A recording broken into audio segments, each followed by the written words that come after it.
இந்த 7 வயசு தம்பிக்கு காலில் கட்டு போட்டிருக்கோம். காரணம் என்ன அப்படின்னா, அவருடைய காலில் இருந்து 4 மரத்துகள்கள் எடுத்துக்கிறோம். இதில் பாருங்கள், இது எப்படி வந்துச்சு அப்படின்றத பார்ப்போம். விளையாடும் போது தெரியாமல் காலில் குச்சி குத்திக்கிட்டா, அதை நாங்கள் அப்போவே கவனிக்காமல் விட்டாச்சு. அது இப்போ 10 மந்த்துக்கு அப்புறம் இது மாதிரி ஆயிடுச்சு. இப்போ திருப்பி ஒரு வாரத்துக்கு முன்னாடி வலி வீக்கத்தோடு வந்திருக்காங்க.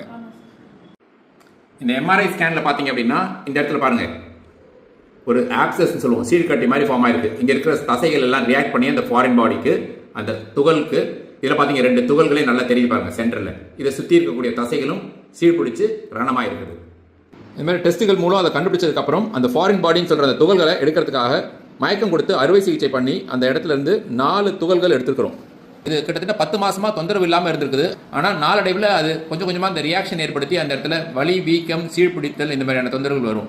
ஸோ எப்பயுமே பெற்றோர் கவனிக்க வேண்டியது, குத்துச்சு அப்படின்னா டாக்டர்கிட்ட போய் பார்த்து கம்ப்ளீட்டாக துகள்கள் எல்லாம் வெளியே வந்துருச்சா, ஆன்டிபயோட்டிக் மருந்துகள்லாம் ஏதாவது போடணும் அப்படின்றத கண்டிப்பாக தெரிஞ்சு வைத்தியம் பண்ணிக்கோங்க.